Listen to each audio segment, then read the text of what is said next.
show. Welcome to episode 38 of the Gluttons For Punishment Podcast, or GFP, a Toronto Maple Leafs and NHL podcast hosted by Michael Lepore and Anthony Bruno. He's Lepore, I'm Bruno. Thank you so much for listening and watching us on YouTube as well. If you're a new listener and you enjoy the show, we would really appreciate it if you give us a 5-star rating and review on Apple. And if you're watching us on YouTube and you like the content, it would be a big time help if you smash the like button, subscribe to the channel, and ring the notification bell so you know exactly when the GFP podcast is posting some new content. All right, everybody. As of Sunday, October 24th, the Toronto Maple Leafs did it again, suffering another embarrassing loss on Saturday night to the Pittsburgh Penguins, losing 7-1. We're going to get into that later in the podcast. It was a brutal week for the Leafs. 3 losses in 3 games. We're going to go over the week that was and give you our thoughts and opinions on everything that went down with this team. But before we do that, it is time to welcome in my partner in crime, Mr. Michael Lepore. How you doing, man? Always good, Anthony Bruno. Even when the Leafs play as badly as they did this week, I'm happy to be here. Episode 38. And as everyone knows, I like to do a number shout out for every episode. 38 hasn't exactly been of historical reference in the Toronto Maple Leafs long history. But currently, Rasmus Sandin, smooth skating, silky Swede, rocking the number 38. I remember hearing rumors that he was going to change his number. Like somebody asked him because everyone thought, yeah, it's like a total call-up number 38. But I guess we'll see if he makes that decision when he's more secured with the team. But excited to get at it, brother. A lot of bad stuff to talk about, but that can often be more fun. So let's do it. I can't wait, Lepore. You know what? Shout out Rasmus Sandin because he's been one of the few bright spots on the team this season, in my opinion. I think he's looked really solid so far.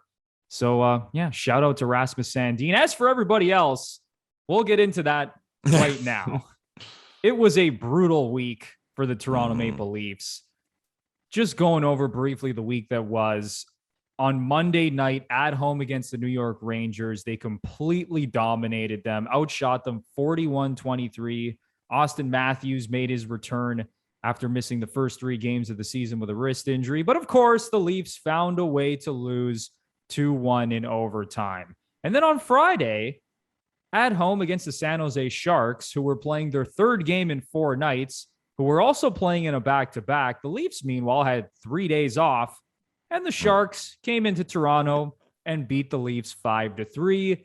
And then, like I mentioned already, on Saturday night, it was an absolute shit show in Pittsburgh. The Penguins were missing Sidney Crosby, Evgeny Malkin, Jeff Carter, Brian Rust, and Chris Letang. But it didn't matter because they still smashed the Leafs 7-1.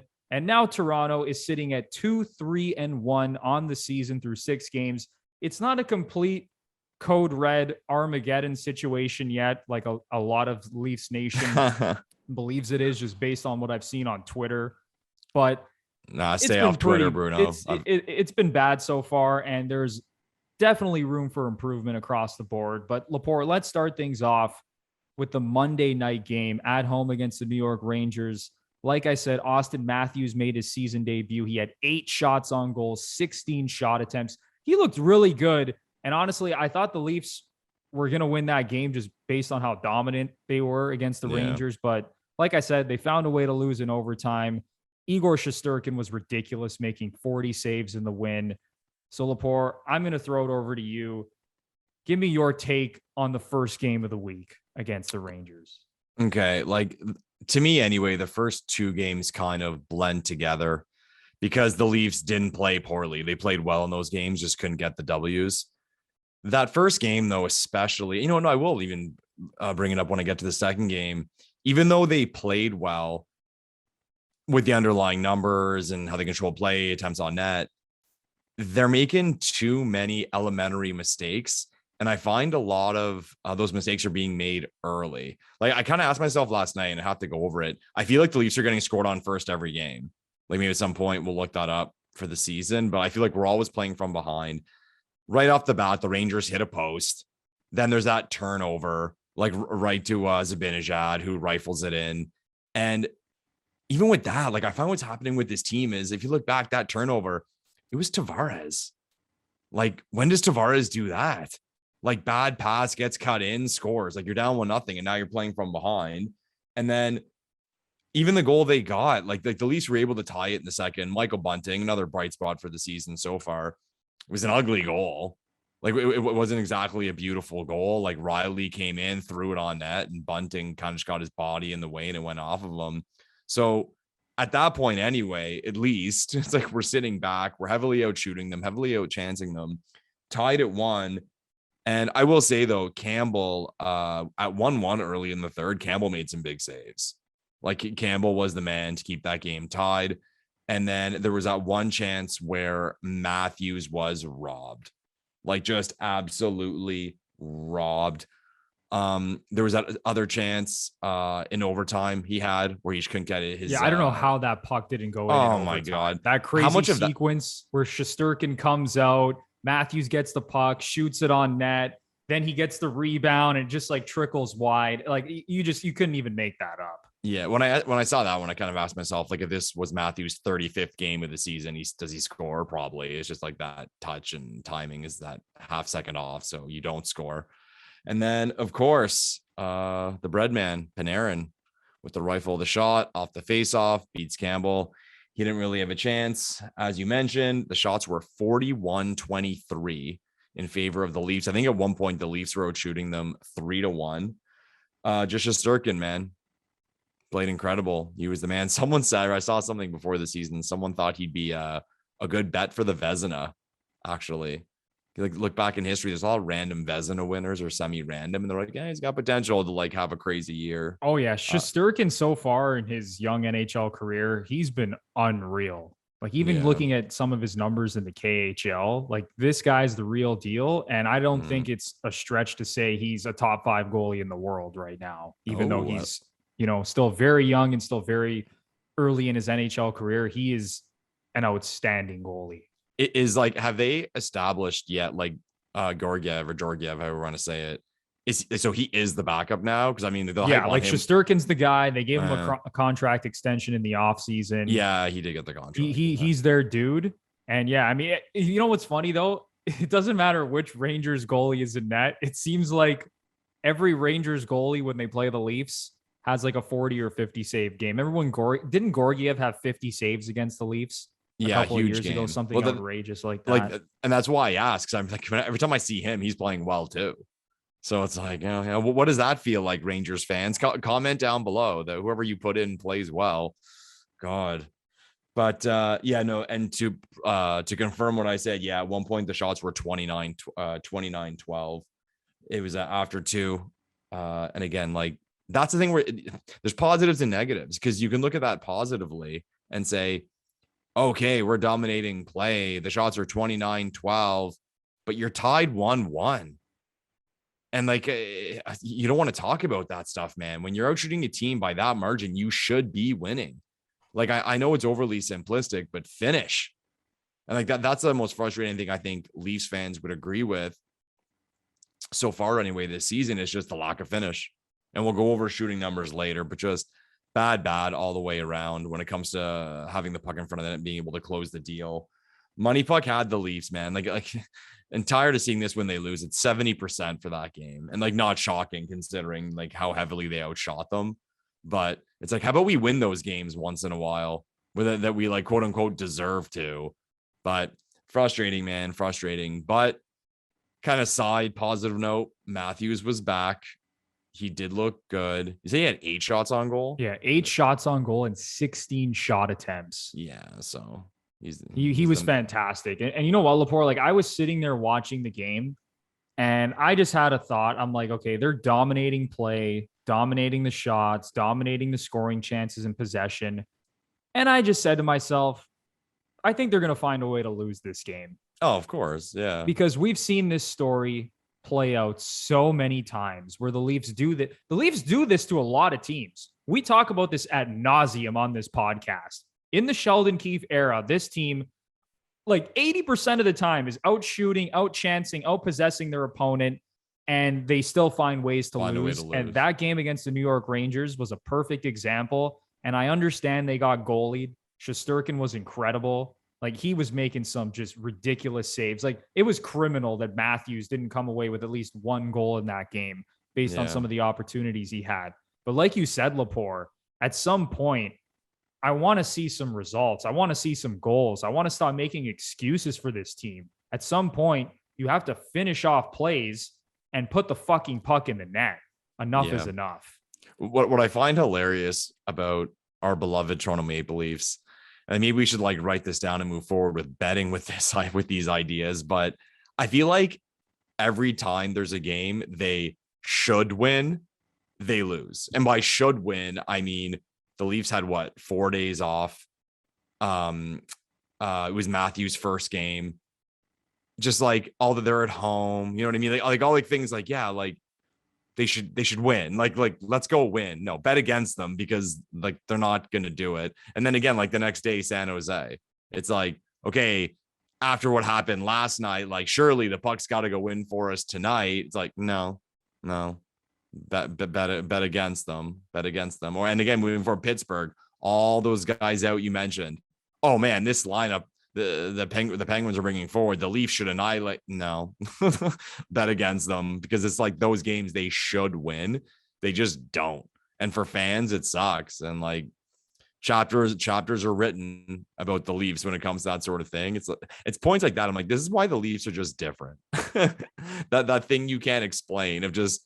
Yeah, you had nights off. Their team was shorthanded. Oh, no, you found a way to lose. God forbid. Oh, you outshot them 3-1. No, you lost. Just Toronto Maple Leafs, man. That's why we have a podcast. Things happen with this team that you just simply cannot explain. Yeah. Like it's almost like there's they're cursed. There's some weird, crazy shit going on where just nothing ever makes sense with this team. It's like you can explain why things happen with all the 31 other teams and come up with reasons why things aren't going their way or reasons why they're playing well. With the Toronto Maple Leafs, just throw that all out the window. Yeah. Because there are some nights where just the most unexplainable things take place. And you just sit there and think that the hockey gods just don't want this team or this fan base to feel anything good ever. How much of it do you think, I think this is a whole conversation, is just like, and people, before everyone gets upset, like there is more pressure playing in Toronto because you can't escape it. It's harder to escape the surroundings. How much of it is that? Just like with media, fan pressure, like the players say they don't go on Twitter, but for sure they do. Just if this was any other team, say like, okay, any other good team, okay, 2-3-1, bad start, they got goalied, whatever. Like the cream will rise and they'll be fine.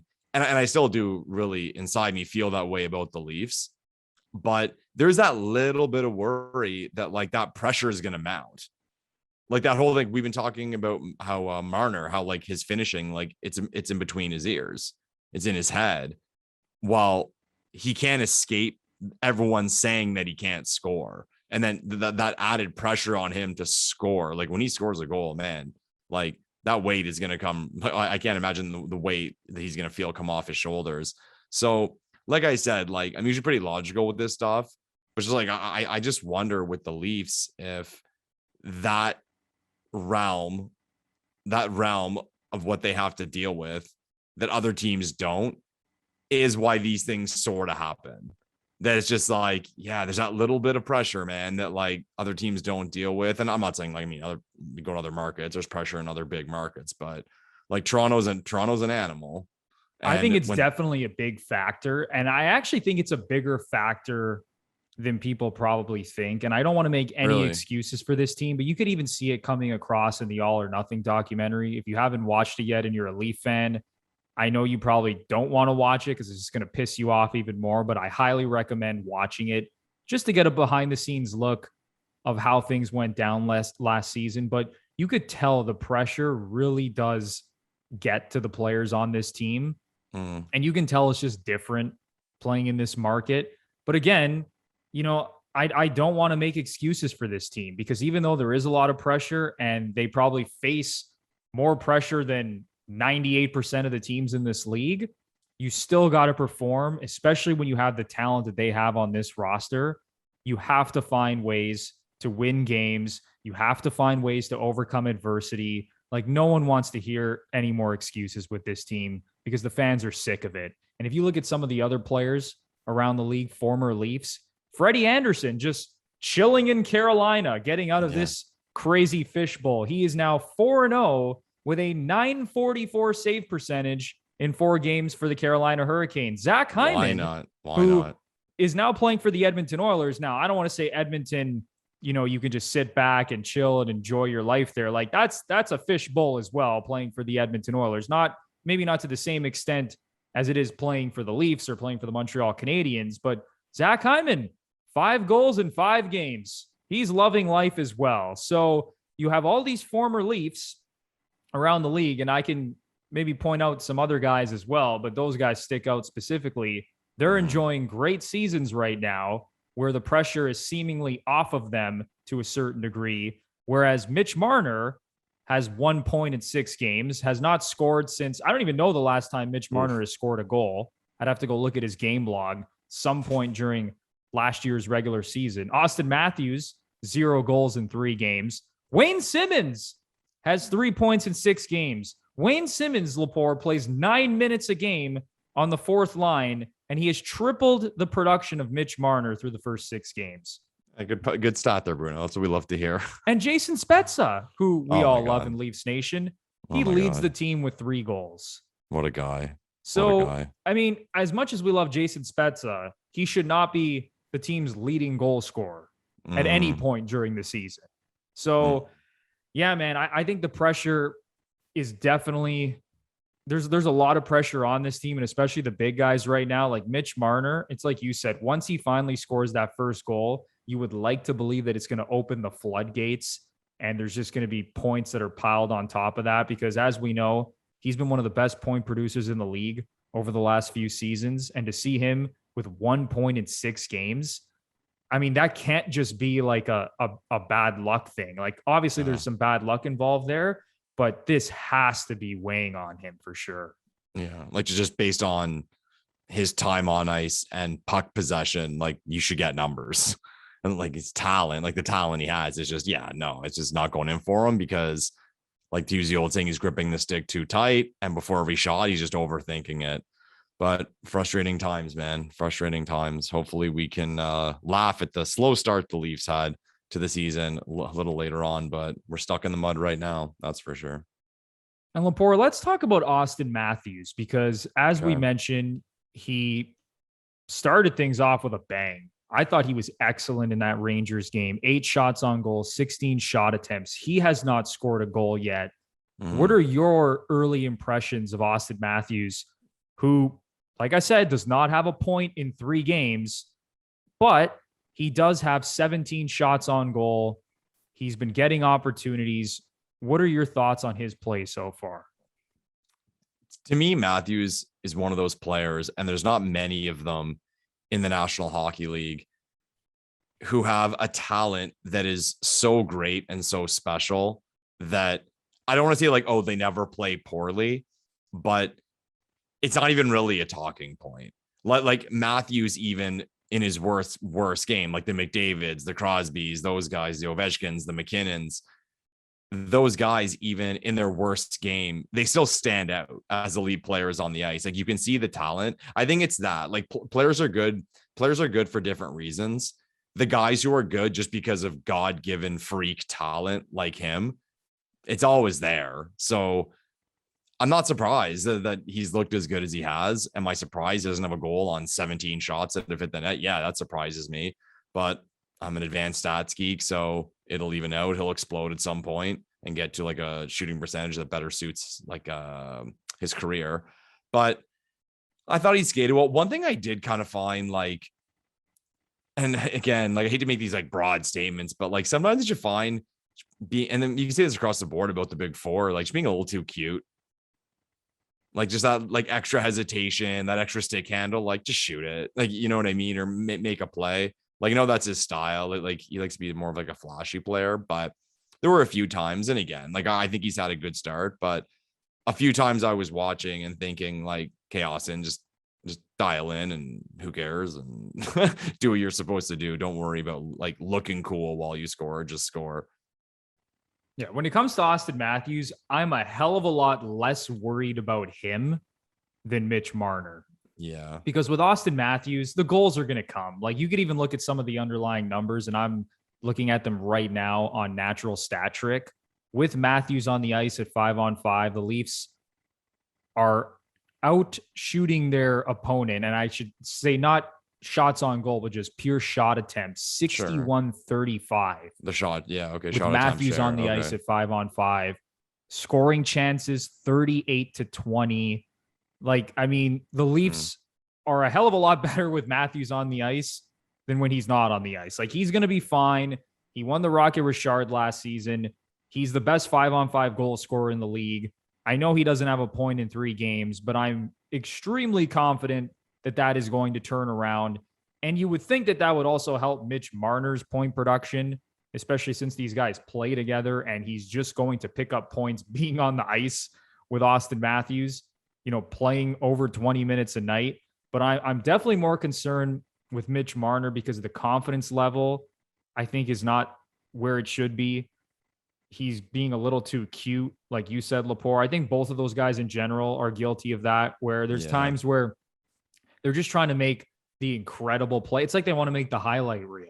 It's like, we get it. You guys are extremely talented, but keep things simple. Put the puck on net, shoot the puck with some confidence.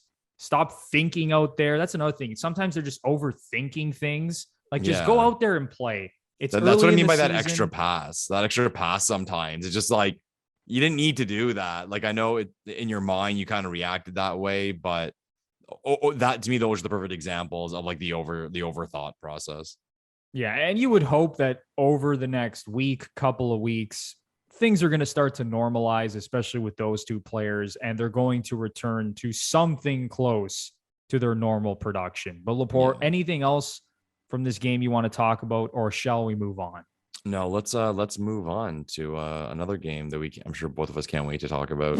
It's time for a quick break for a word from MANSCAPED, which has partnered with the Gluttons For Punishment Podcast. MANSCAPED is the best in men's below-the-waist grooming, offering precision-engineered tools for your family jewels. MANSCAPED just launched its 4th-generation trimmer, the Lawnmower 4.0. Join over 2 million men worldwide who trust MANSCAPED with this exclusive offer for you, GFP Nation. 20% off and free shipping with the code GFP20 at manscaped.com. Lepore, these products are awesome. Yeah, man. Those watching on YouTube can see that the hair on the top of my head and on my face is an absolute disaster. But in the areas where MANSCAPED is A+, things are looking good, bud. So as we've mentioned earlier, we're so happy with the products. They're of the highest quality. We wouldn't want to partner with a brand that we didn't have a lot of confidence in. And we're honored. We're honored to be with MANSCAPED. Great company, great products, and we couldn't be happier. Well said, Lepore. The Lawnmower 4.0 is awesome. It's an incredible experience. If you've ever used this, I highly recommend it. They got a ton of great products on the website, so definitely be sure to check that out. And once again, you can get 20% off and free shipping with the code GFP20 at manscaped.com. That's 20% off with free shipping at manscaped.com using the code GFP20. Sounds good. So the Leafs, after this game, had 3 days off to rest and recuperate and think about how they couldn't score on Igor Shesterkin, while the San Jose Sharks were playing their 3rd game in 4 nights, playing on a back-to-back, coming into Toronto. You thought this would be a lock. But the Leafs turned to Michael Hutchinson in net. I'm sure Leaf fans have a lot of things to say about Michael Hutchinson, a lot of not so good things to say about Michael Hutchinson, but he was an absolute train wreck on Friday night. But to be fair to Michael Hutchinson, it wasn't just him. There were some defensive breakdowns. I thought Matthews and Marner did not look good in this game. I thought the big boys in general did not play well in this game. And the Leafs ended up losing 5-3. So Lepore, give it to me, man. Tell me what happened in this game. Carbon copy of the first game we spoke about. The Leafs got scored on first. It was former 67 Logan Couture with a quick little wraparound goal, 1-0. But it seems to be the trend this season, as you mentioned. Jason Spezza ties it up. What a guy. Great effort. He took a whack at it. I think it went off someone, came back to him. He turned, fired. Great goal. 1-1 after a Spetz goal. And then is the Hutchinson show where a soft shot from Meyer just beat him. Like, it was one of those ones where it goes in and they show the replay and you're assuming / hoping that, oh, that went off a stick or like there was legs in the way or something. No, it just beat him clean. Like, unbelievable. Anyways, we'll get to that. Kasha scores on the breakaway. Quick response from the Leafs. His first goal in the blue and white. Nice move, nice backhand, showing some speed. And I think he's been like low-key good. I think I've liked the play of Andre Kasha so far. Yeah, he's doing what he needs to do, and he's been an effective piece so far. In the still in the second, actually, it was Karlsson, Erik Karlsson, who has had a great start to the season. Hopefully he's healthy, feeling good, seeing more of what we saw before from him. He made it 3-2. And I touched on it earlier, how the Leafs have had some like bad luck in these games, like outchancing their opponents, but at the same time making really poor mistakes. And if you make poor mistakes, you're going to get punished. And I will say it's kind of like football. You can dominate the ball, dominate possession, all the numbers, first downs. But if you turn the ball over, all that goes out the window. Well, hockey's no different. So Karlsson's goal came off a terrible turnover. And I mentioned that in the previous game, it was Tavares who gave it away. And if you look at this one, man, it was brutal. It was Matthews this time, actually, just like turned and fired it like right to the Sharks player. That was awful. Oh my God. And like, again, second game back, but Austin, come on, man. Like, I'd shit on my 9-year-old nephew for making a mistake like that. Just fired it right over to the Sharks player, across to Karlsson, goal. So now we go into the third period down a goal as opposed to tied after that, after coming back to tie it twice. And then, of course, early in the third, the Leafs get scored on again, just to make this like an uphill mountain to climb. 4-2 San Jose. At that point, the Leafs were able to get one back. It went off like Tavares and the Sharks player, like an ugly goal. But you guys have been listening to Bruno and I vent about how the Leafs can't score. We'll take ones like this now. So Tavares gets that ugly one. Leafs down by 1. Matthews had that chance on that drop pass from JT, but was unable to finish. It seems like we're saying that a lot. Every single game. Oh my God. And yeah, Sharks at an empty netter, 5-3 final score. Final shot count was this game was a weird one because the shot count wasn't that lopsided. It was 33-31 in favor of the Leafs. But Money Puck had this one at 80%. The Leafs would win this game 80% of the time based on their possession and their attempts on that. So Another weird one, another frustrating one, like for so many ways. Bad turnovers, bad goaltending, inability to finish.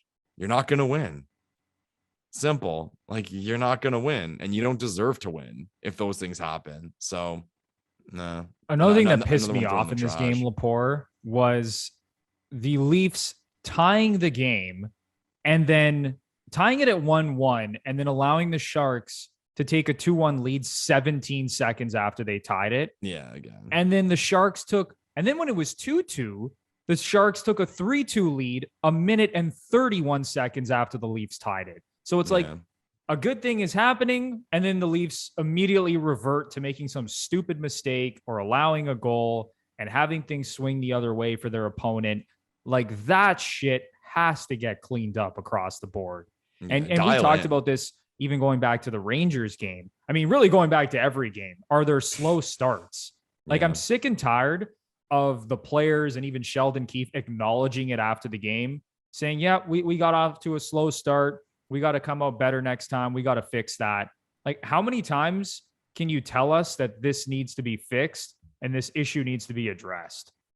At some point, we need to see some execution, and we need to see that you're actually taking this seriously and coming out playing your best hockey and not getting behind the eight ball, or even worse, where it's like, okay, you get behind the eight ball, you battle back and you show that fight, and then you immediately throw the momentum and everything back to the other team.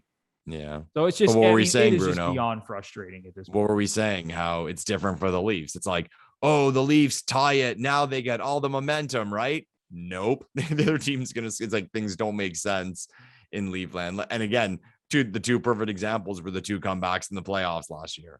Just when does that happen?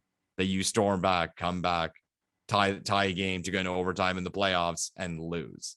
And like you said, twice in this game, Leafs are able to tie it. Let's get the momentum. We're at home. No, you let a quick goal the other way. Like, hate to play all like coach here, but like focus, guys. Like dial in. Like you'll see in soccer all the time after a big goal, you see players going like this. Like, use your head now. Like, next little while, we got to use our heads. But man, like the Leafs, obviously not so far anyway this season. It's just so frustrating that the same things keep happening over and over. And speaking of the same things happening over and over, Michael Hutchinson, I knew you were still going, Bruno, on this team.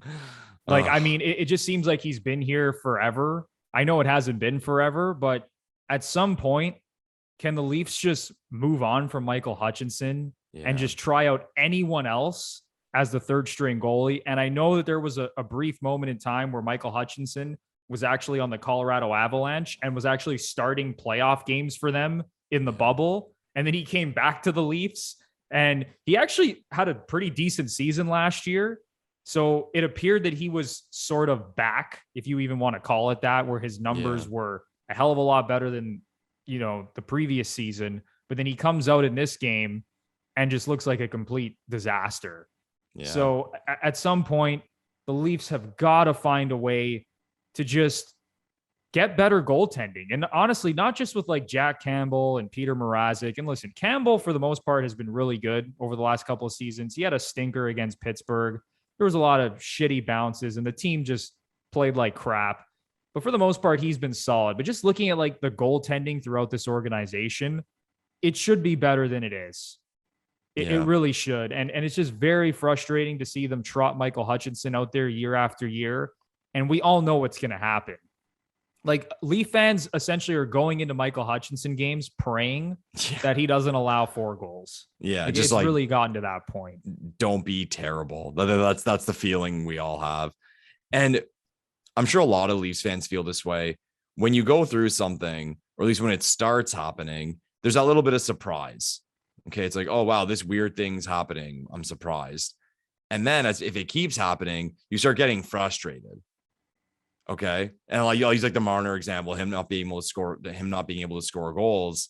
Okay. At first you're like, weird one. And then if it keeps going, you're like, hey, now this is annoying me. I'm getting frustrated. And that's what I've gone through with Hutchinson. But then that third phase you get to is like boredom. Like I'm just bored of this guy. I'm bored of like, oh, he's got to go in the same conversation of like the one you mentioned, like, please God, just don't be terrible. And people, man, like, comment down below, like, if you're like a goalie geek, but like, I sometimes find it shocking that better goalies just aren't available. And like, maybe I'm completely wrong, but I don't get it. Like, I really and truly don't get it. And I'll call it the Leafs organization and say, would you develop a goalie? And like, I'm not even saying that like the recent times, I'm saying like the last like 20, 30 years, like, can we develop some goalies? Like someone that can be called up or whatever, like someone we can like put some hopes on. But like with Hutchinson, it's just like, I'd like to say we're done here. And I'm sure that's what Leafs fans are thinking, but we're probably not, because it's going to happen again. And the same thing, we're just hoping that he puts up like an NHL performance. And then when I say like, I'm shocked that there aren't better goalies out there, like that Meyer goal, that's a horrible goal. That's awful. like clean shot beats him. Like an East Coast League goalie would stop that. Like a junior B goalie, I would like to think would stop that. But no, this NHL guy is getting beat because of the Leafs. You know what I mean? Just frustrating as hell, man. And like, this is the point. Like I said, I'm not even angry. I'm just bored. I'm completely bored of that conversation. Yeah, like at this point, I'd rather see them start the U of T goalie, Alex Bishop, in that. You know what's Michael funny? Hutchinson, because at least it'll lead to some more entertainment. My buddy texted me that last night or during that game, sorry. And I responded with that exact answer. At least it'd be entertaining. Like I'm totally like checked out of this whole Hutchinson thing. At least it tuned me in and I'd be like really focused on the game as opposed to watching a game where I know exactly what's going to happen, that this guy's going to be bad and we're going to have to try to score ourselves out of it. But and you have to think the players go into these Hutchinson starts as well. And they're like, man, if we don't put minimum 3 to 4 on the board, we're probably not winning this hockey game. Yeah, man. And you have to think that probably weighs on them, because not only do they have to be better defensively, they better show up offensively or the game is essentially over. Yeah. And it's just so frustrating. And it's like you said, Lepore, it's just fatigue at this point. It's fatigue. It's boredom. It's just get somebody else. And I understand Peter Mrazek is injured. He's out right now. So the Leafs are forced to play Michael Hutchinson. Ideally, they would not like to play Michael Hutchinson. That's why they got Peter Mrazek, but unfortunately he's injured. So they got to find a way, like you said, just to develop better goaltending, to bring in somebody else, because I think Leaf fans are just completely sick of it at this point. Definitely. Lepore, shall we move on to the embarrassment of the week? Yeah, the football game the Leafs played in on Saturday night. So on Hockey Night in Canada. Oh my God. So just when you thought things couldn't get any worse, they lose to a Zamboni driver. They blow a 3-1 series lead in the playoffs to the arch rival Montreal Canadiens. They just lose in the first round every year, but they decided to add to the Hall of Shame on Saturday night, because the Pittsburgh Penguins were essentially playing with an ECHL level roster. No Sidney Crosby, no Evgeny Malkin, and no Jeff Carter. If you didn't know, those are the Pittsburgh Penguins' top 3 centers. But it gets even better, because Brian Rust, one of the Penguins' best wingers, was also missing in action. And on top of that, Pittsburgh's number 1 defenseman, Chris Letang, didn't play as well. Yeah. But it didn't matter, because the Pittsburgh Penguins smashed the Toronto Maple Leafs 7-1. Drew O'Connor, Marcus Pettersson, Evan Rodriguez. Those are the names of the players who were punishing the Leafs on Saturday night. Players you have probably never heard of, players that I don't think me and Lepore have ever heard of, somehow decided that they were going to dominate the Toronto Maple Leafs on Hockey Night in Canada. It was just an embarrassing loss, and I get it. There were a lot of weird bounces. The first Penguins goal goes in off someone's ass. A puck goes in off of Muzzin's skate, off of Liljegren's stick. Like, there were some weird ass bounces in that game, but there's no excuse for the way the Leafs played on Saturday night. Defensive breakdowns. It looked like they weren't engaged. They didn't give a shit. They got down. There was no fight to even attempt to get back in that game. And it's just like, at this point, I don't even know what to say, Lepore. It's like we see the same story over and over again. Give me your take on the shit show that we witnessed on Saturday night in Pittsburgh. Back to the point I made before, how the Leafs never win the games that they should, quote unquote, should win. Of course, you knew about, like, Crosby and Malkin not playing, Carter. When I got the alert that Letang wasn't playing, I was like, now we're really going to lose. Like, before that, I was at like 90%. At that point, I hit 100. I'm like 100%. How did we not bet everything at that point? I know. On Pittsburgh to win last night. But to your point about this game, again, like, there was a lot of weirdness. Like, but of course, the Leafs got scored on first again, and it went off O'Connor's body. And then, Jason Spezza tied the game. Oh, our favorite player. Can you give Spezza the C? Yeah. Like, no disrespect to John Tavares, but at least some games. Like give Spezza the seat. And I want the Leafs top paid players to like literally send him checks. Like they should be sending him like $1 million checks each because he's putting this team on his back and he shouldn't have to be doing that. We love Jason Spezza. That man literally deserves the world based on what he's done in his career and how he's played over the last 2 seasons specifically. And for him to be in a spot where he's the team's leading goal scorer right now, it's just embarrassing, honestly. Yeah, they always say that like, or they always say, like, I often hear that they really do feel that one day, or a lot of people feel that one day he'll be in the organization, like he'll be upstairs. You think that's going to happen? Yeah, I can definitely see that happening. I mean, yeah, like in a big role, like he's being like president one day or something, or. Yeah, like I haven't heard anything about like, what he plans on doing post-career, whether that's, whether he wants to be a coach or a general manager or just be like an advisor in the front office. But I can totally see that happening, especially because his roots are in the GTA. Right. He came back to play for the Leafs. His family's here. Like he really wanted to be a part of this organization. And if taking $750K a year to play on a 4th line role for this team doesn't show you how badly he wants to be a Maple Leaf and how badly he wants this team to succeed and how badly he wants to win something with this team, then I don't know what to say. But yeah, Jason Spezza, Lepore, yeah, I can totally see him at some point taking a job with this team. Honestly, at this point, Lepore, maybe they should try him out as like the assistant general manager because it seems like he's the only guy doing anything good on this roster outside of William Nylander. Yeah, maybe it'll help with some of the decisions. The next goal Pittsburgh scored. I mean, when they score this many, some things kind of lose attention. I thought this was a really bad goal on Campbell. Like Muzzin got beat, but at least he was able to keep the guy wide. And then the puck was tucked in on a wraparound. And it was just like clean. Like there was traffic or there's an excuse for him not to be able to get across. Like he just got beat. Yeah, that was bad. That was bad all around from the defense to the goaltending. That was not a good look. Yeah, what do they call that? Like an NHL 94 goal? Like you just like go around and like the goalie gets stuck and you tuck wrap around. Yeah, the cheat code goal. Exactly. Yeah, but why not? We got one that goes in off O'Connor. We have a bad goal given up by our goalie. Why not keep it going right after that with a Zucker shot that goes off? Poor Timothy Liljegren. That one was his stick, right? Hit his stick and went in, or and then right after his stick. And then the Muzzin one, like Muzzin wasn't having a bad enough game.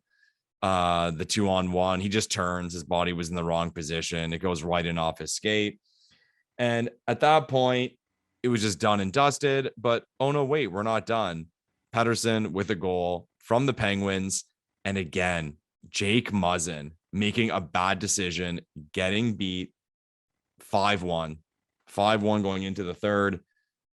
I'll be honest, man. Like I watched the extended highlights today, but I was checked out of the third period. Like I was trying, and that doesn't happen. I can't say that I do that very often with Leafs games. Like, well, I guess when was the last time the Leafs lost a game by a scoreline like that? Like we have to go way back. It's been a while since they've lost that bad. Yeah, like I genuinely can't remember. Boyle got the 6th goal. At least we can be happy about that. Good guy Brian Boyle, who everyone loves, former Leaf. And Rodriguez, as you mentioned, makes it 7-1. The shots were 33-29 in favor of the Penguins. And we often say here that it's like a broken record how Money Puck just loves the Leafs. Their underlying numbers are so good. They outchance teams. They outpossess teams. How I mentioned before, when was the last time the Leafs lost 7-1? When was the last time the Leafs on Money Puck we're going to lose the game 75% of the time?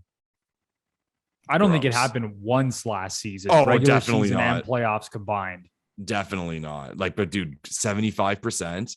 And that's the thing. And like, that's where I say, like, the bullshit of like, oh, they had a lot of bad luck. Like, yeah, they did. They definitely had a lot of bad luck, goals going in off people, this and that.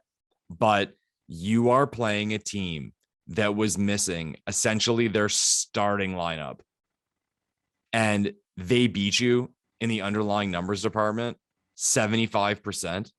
Like, that's crazy. That's inexcusable. That's unbelievable. And like, you often hear like a player in a post-game scrum say, oh, that was embarrassing, or like you said, like inexcusable. We got to be better. No. This is actually like unacceptable.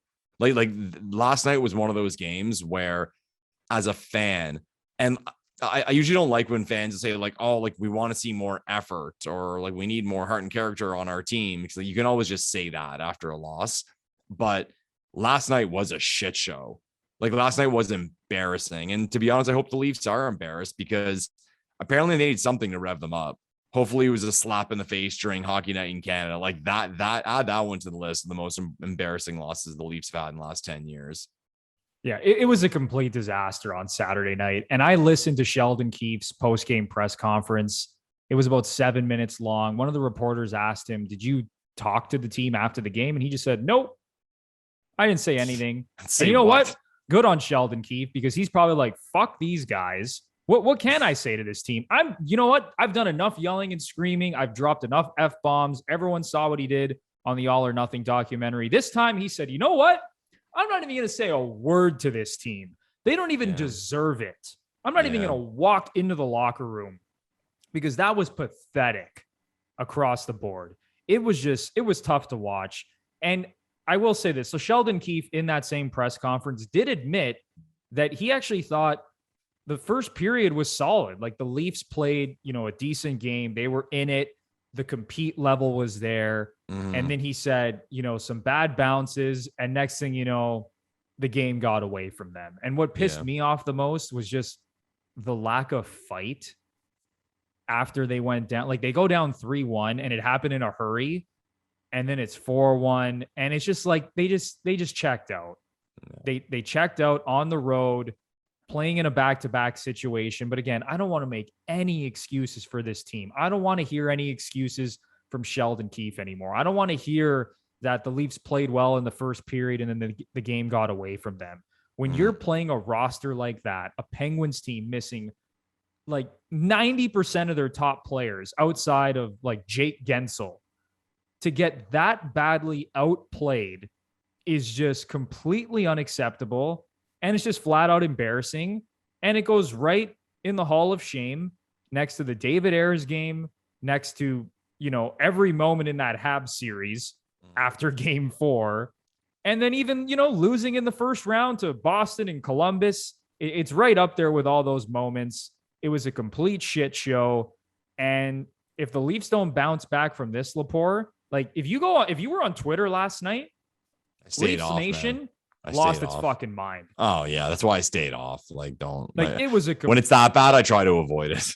Like it is getting really, really bad out there, specifically on Twitter. And I know not everybody is on Twitter. I get it. But man, oh man, people are pissed off. And if they don't find a way to bounce back after that performance, Lepore, I think some Leaf fans are just going to say, you know what? Fuck this. Like I'm straight up just boycotting this team.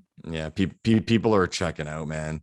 The thing with last night's game is that, again, you have an opportunity here to snap out of it, right? Like things are not going well for you.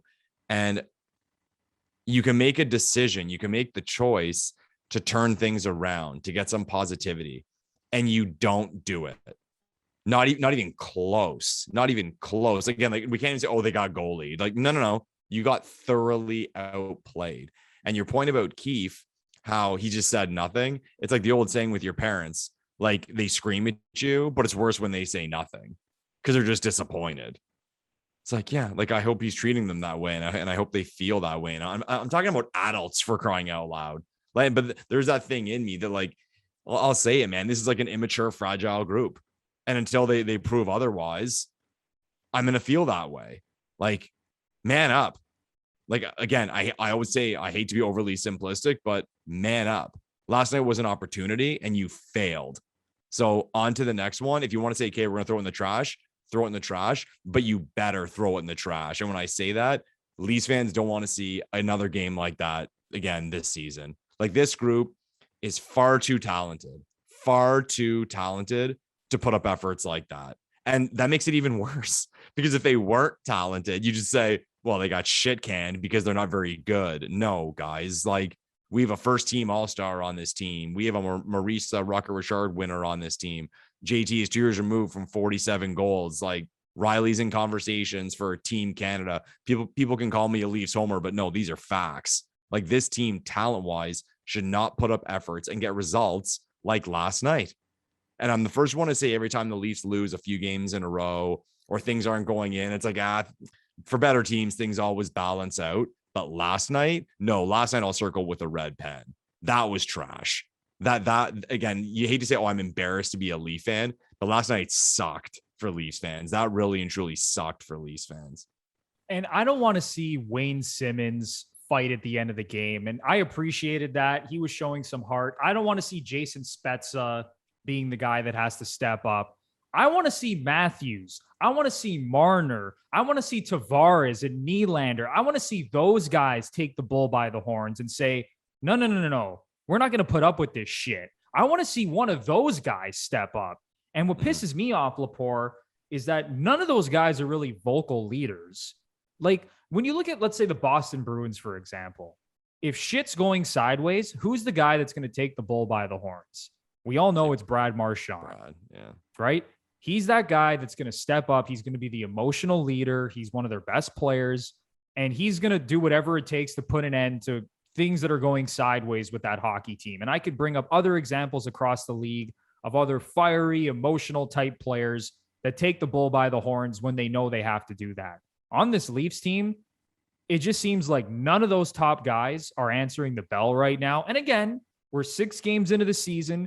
For the most part, the Leafs have actually, like we always say, they've outshot, they've outchanced, they've outpossessed most of the teams that they have played this season. But right now, the production is not there.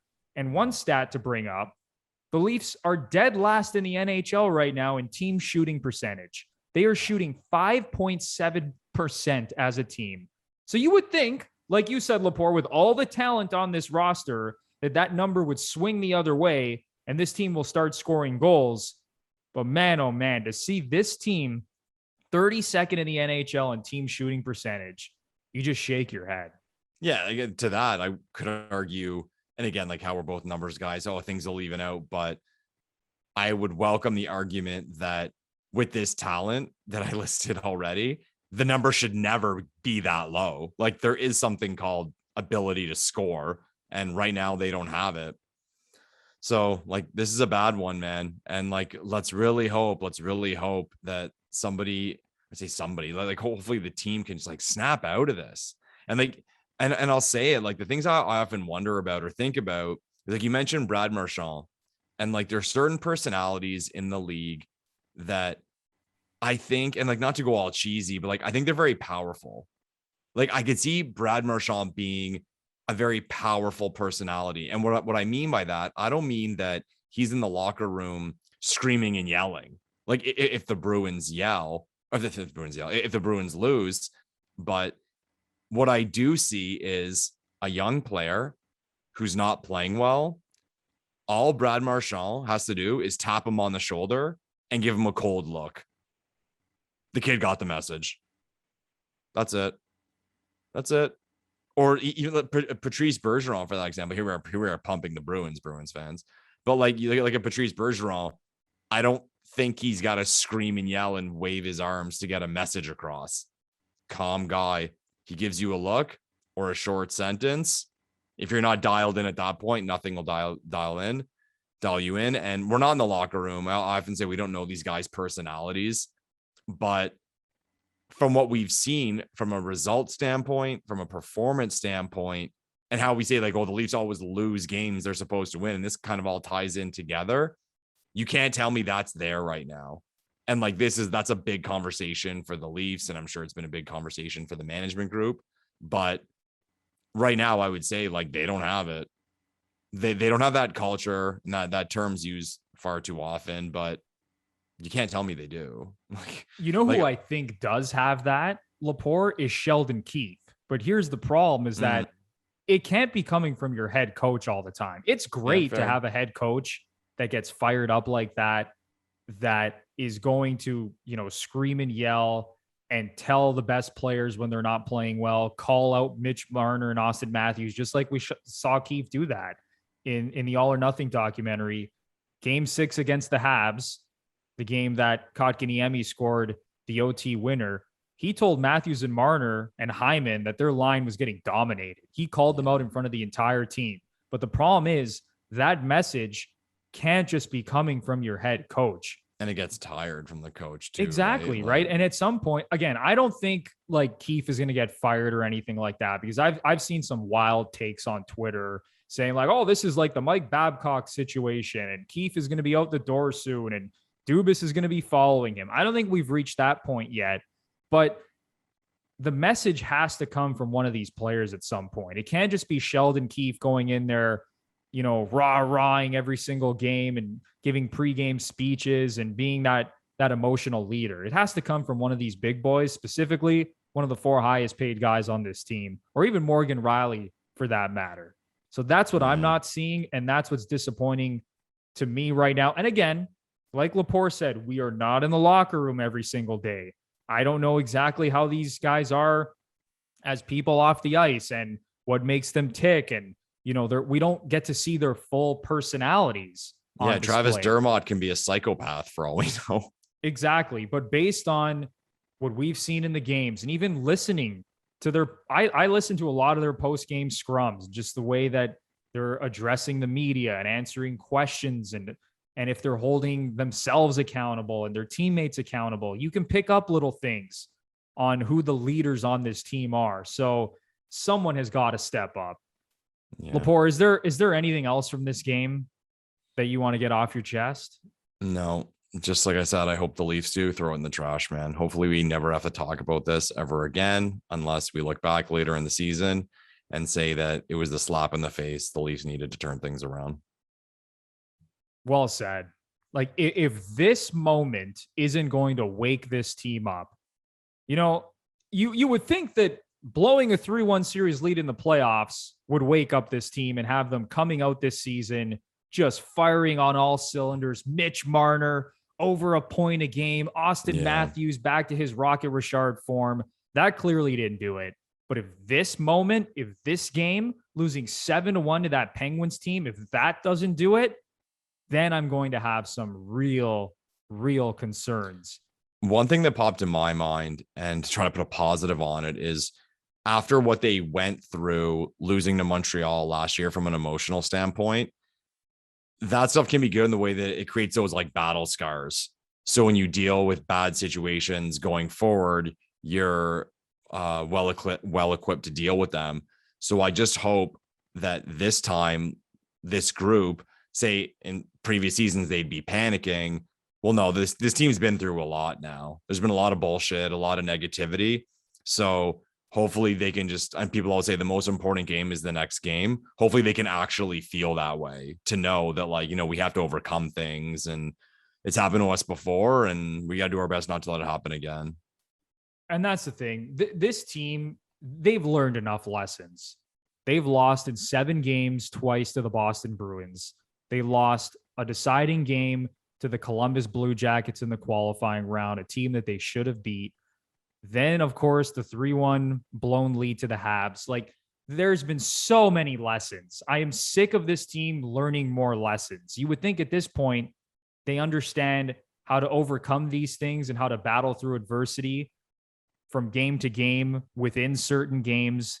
And we're just not seeing it. But again, when you look at the underlying numbers, it does indicate that things aren't as bad as they seem, and that things will turn around specifically from an offensive standpoint. This team is averaging 2 goals a game, dead last in the NHL in team shooting percentage. There's some other underlying numbers you can look at, like goals above expected. There's some great stats out there from Jay Fresh on Twitter, even Dom Lecision and guys like that. Like, they're putting out good stats that you can take a look at to show just how crazy things skew either positively or negatively early in the season for different teams. And there's going to be some positive regression. There's going to be some negative regression across the NHL. What you're seeing after the first 6 or 7 games is not necessarily how things are going to play out after 82, but there's always going to be little things that you're seeing now. And if they aren't addressed quickly, I imagine that those things are going to linger the rest of the season. So again, the Leafs have to go back to the drawing board here, throw that game in the trash, and find a way to bounce back and be that offensive team that we know that they can be. Yeah. All right, Lepore, any final thoughts before we wrap up episode 38?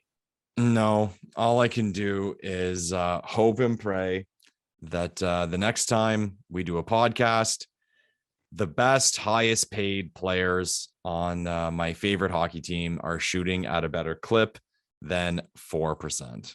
So $40 million for 4% isn't acceptable. And I think they would admit that. So like you mentioned, positive regression. Hopefully in a week's time, we've seen some of that. Amen. Amen, Michael Lepore. Amen on a Sunday. What's that? I said amen on a Sunday. Yes, there you go. Yeah. This team has got to figure it out because, like we alluded to earlier in the podcast, we're reaching a point now. And I know Leaf fans, there are certain Leaf fans I know, Lepore, that have already boycotted this team. Dude, man, they're not selling out games. They're not selling out games at Scotiabank. I'm sure there's different reasons for that. I'd like to talk to people on the inside why they think that is.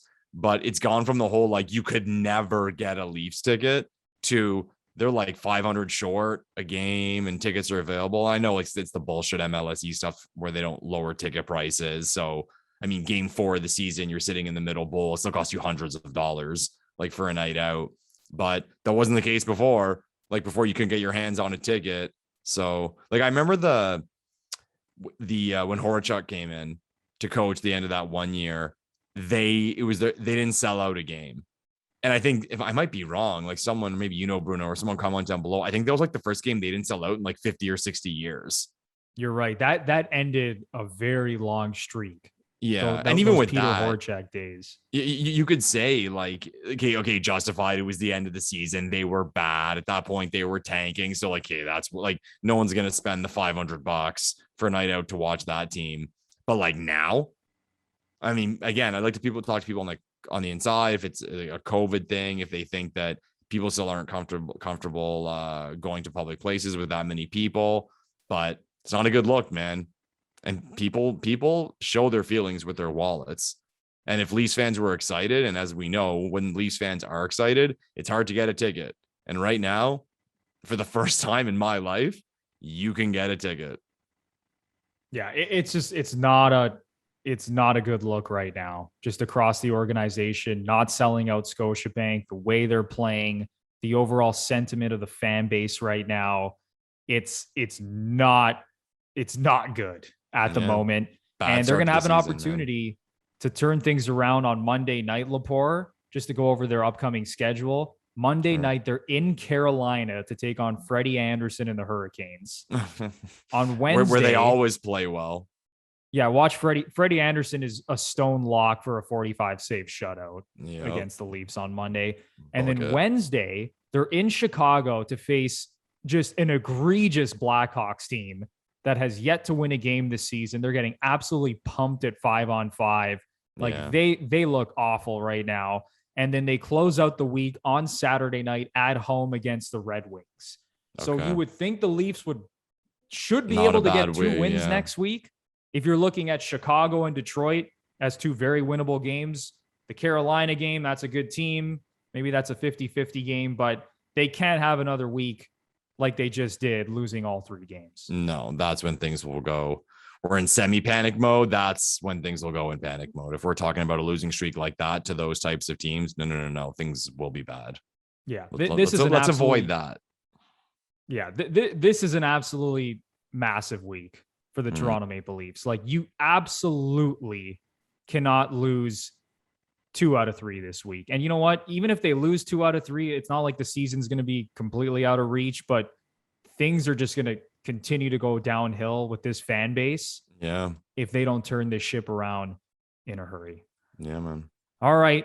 That is going to do it for episode 38 of the Gluttons for Punishment Podcast, or GFP, a Toronto Maple Leafs and NHL podcast hosted by Michael Lepore and Anthony Bruno. Once again, if you are a new listener and you enjoyed the show, it would be a big time help if you give us a 5-star rating and review on Apple. And if you've been watching us on YouTube and you enjoyed the content, We would appreciate it so much if you smash the like button, subscribe to the channel, and ring the notification bell so you know exactly when the GFP podcast is posting some new content. So for Michael Lepore, I'm Anthony Bruno. We'll see you next week, Leafs Nation. Until then, have a good one. Thanks, everyone.